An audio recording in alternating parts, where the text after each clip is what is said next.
السلام علیکم ورحمۃ اللہ وبرکاتہ۔ عن جریر بن عبد اللہ قال قال رسول اللہ صلی اللہ علیہ وسلم لا يرحم اللہ من لا يرحم الناس۔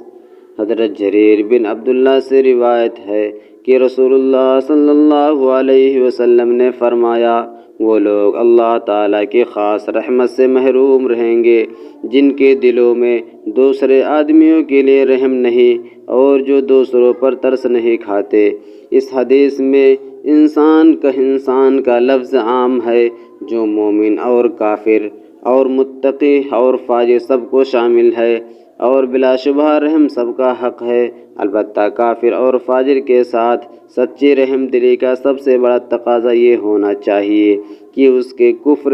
اور فجور کے انجام کا ہمارے دل میں درد ہو